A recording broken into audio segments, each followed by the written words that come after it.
What was a sea woman doing outside the golden gates of Makona's richest hilltop mansion for 3 long years? This is not a tale of magic. It is a tale of love so deep, so raw, that it split one world to serve another. Have you ever loved someone so fiercely that your own joy became unimportant, as long as theirs stayed alive? Have you ever whispered a wish so desperate into the winds that even the spirits paused to listen?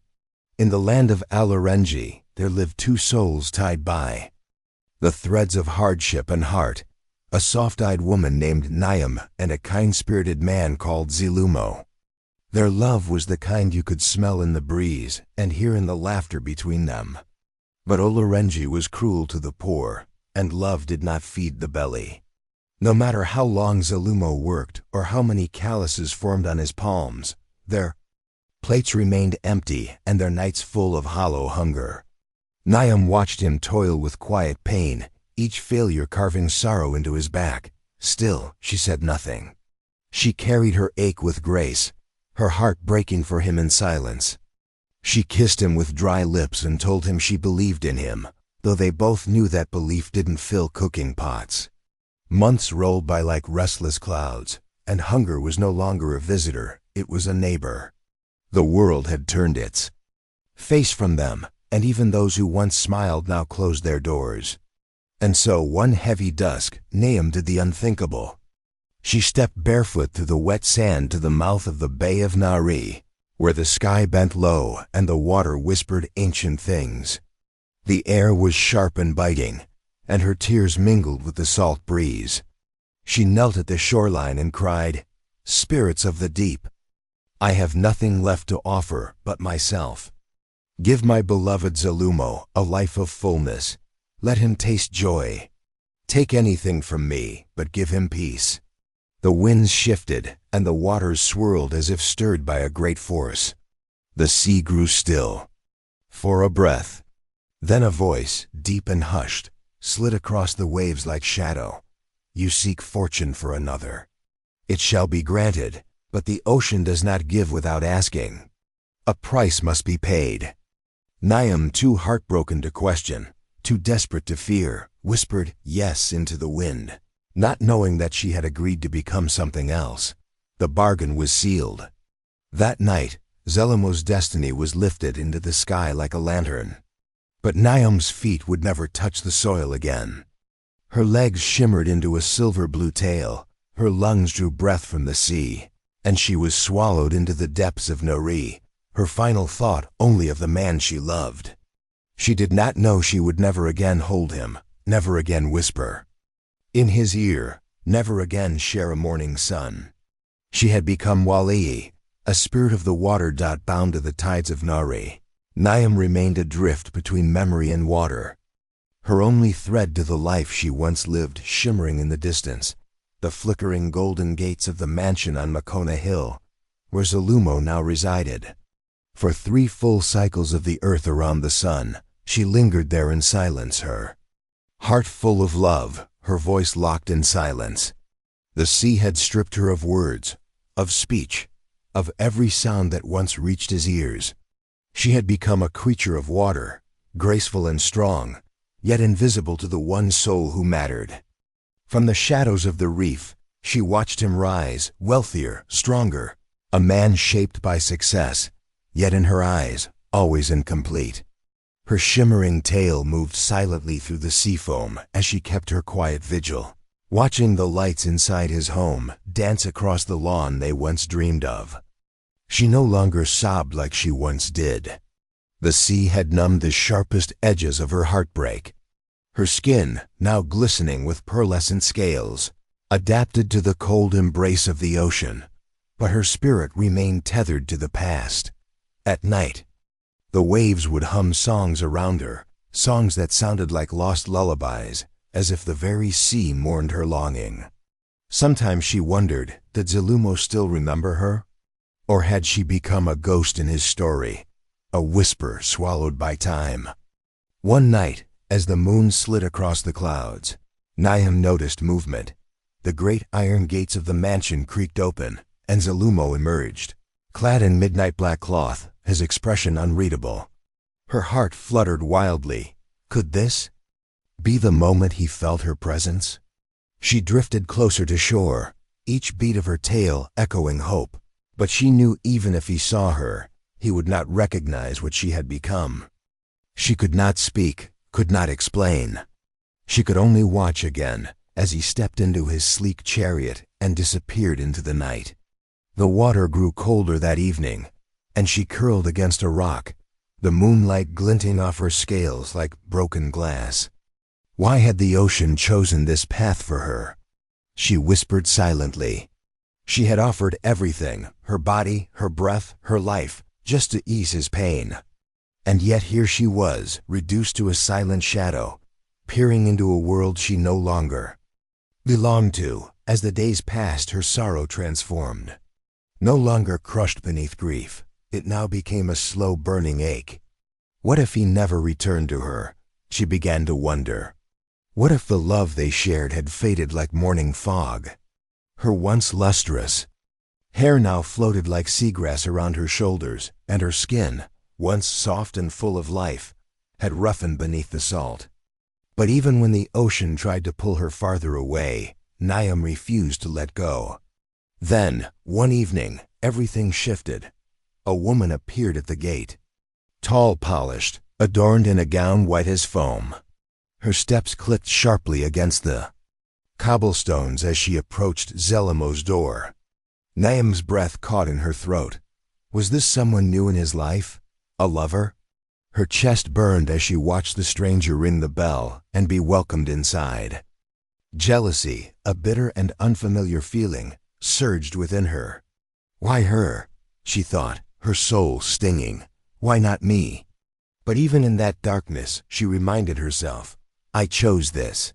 She had made a sacrifice, not for a reward, but for his freedom. And now, the price had begun to feel unbearable. The next morning, the woman returned, this time at Zelimo's side. They stood in the garden, their laughter light and easy, and for the first time in years, he smiled the way Niam remembered. It shattered something inside her. She dove deeper into the Bay of Inari, tears merging with seawater, unsure if love was ever enough. Had her sacrifice been foolish? Had she offered her life for a dream now lost to another's arms? Each day after that was a torment. The woman remained ever closer to Zelumo, and every glimpse of them together made Niam sink farther into the sea's sorrow. Her heart had become a cavern of echoes, and her spirit a ribbon drifting in the current. The sea, once her ally, now felt like a prison, and she, its quiet prisoner. On one storm-swollen night, when the clouds roared and the waves crashed against the cliffs with a vengeance, she felt something awaken inside her. As lightning scarred the sky and thunder rolled like ancestral drums, Niam rose through the churning tide, her tail slashing against the rage of the water, her voice screaming silently into the wind, "Why did you make me this way?" Her cry broke through the storm like thunder from the soul. "Why did you tear me from him?" She roared into the rain-soaked winds. "Why bind me to the water while he walks the land?" The waves of Nyari surged higher, twisting around Niam like serpents, as if the ocean itself answered her pain. The chill she had grown numb to now bit deeper, gnawing at her spirit, and for the first time since her transformation, her sorrow ignited into fire, a fury that tasted like rust and regret. Was this all she was meant to be? A forgotten shadow floating outside the life she sacrificed everything for. Just as her rage threatened to consume her, a voice, the same one from that cursed night years ago, slipped through the storm. Like smoke, Niam. It was the spirit of Taneza, that ancient whisper from the deep. You asked, it was granted. Wealth came, and joy followed, but the sea never forgets its bargains. Now you must choose. Her breath caught in her chest. A choice? After 3 years of sorrow and silence? The voice pressed, soft as it was terrifying. Return to him. But understand, once you leave these waters, there will be no return. You will be of the earth, not the sea. Forever.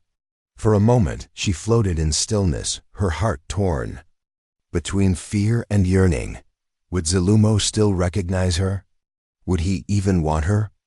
Would he believe this strange story of love so deep it called upon spirits, of sacrifice too cruel to name? The sea thrashed around her, impatient. But Niam, filled with longing and the memory of what was once pure, whispered back into the storm, "I choose him." The storm died in an instant. The ocean stilled as though it had exhaled. For the first time in years, the waters that held her released their grip. Her shimmering tail began to fade, scales melting into skin. And warmth touched her like a lost memory. Legs returned beneath her, trembling but real. Air kissed her face. She stumbled ashore, weak and shaking, her body unfamiliar but her heart burning with resolve. She was Niam, the woman who had once danced with Zelumo beneath the mango trees, who had chosen love over life itself. She had no map for what came next, only a name that still beat inside her like a second heart, Zelumo. The walk to Makona Hill was agony and miracle in equal measure. Her feet, unused to land, ached with every step. Yet she climbed. When she reached the gates, once a symbol of dreams, now looming like iron judgment, her breath caught. The estate was larger, grander, soaked in the success she had prayed for. But something was different. The silence felt heavy. From behind the walls, laughter floated, music drifted. Her pulse quickened. Was she too late? Her legs trembled, but she stepped forward. A servant answered the door, an old one, with eyes that squinted as if staring at a ghost. "Can I help you, ma'am?" he asked, unsure. "I need to see Zelumo," she said. Her voice was a whisper, but it rang with the weight of years. He hesitated, then nodded. "Wait here." Her heart thundered as footsteps echoed inside the estate she had once imagined sharing. But it wasn't Zelumo who came. It was the woman, tall, polished, wearing white, the same as that night. She looked at Niam with warmth laced in curiosity. "Do you have an appointment?" she asked, sweet and smooth like polished marble. Niam's insides twisted, but she held her ground. "I'm here for Zelumo." The woman paused, a flicker of something unreadable flashing through her eyes, then turned with a graceful nod. "I'll let him know." And just like that, Niam stood at the edge of everything she had ever wanted, heart racing, the sea behind her, the unknown ahead. Could he still love her?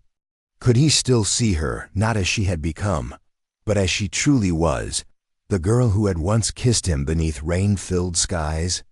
The door opened again. Zelumo stepped forward. His face wore time and dignity, but his eyes searched hers like a man trying to remember a dream. For a breath, he was still. Then, the name left his lips like a tremor. "Niam." The moment her name left his lips, Niam's heart soared. A single word that cracked through years of silence. "Yes," she whispered, her voice trembling like a reed in the wind. "It's me.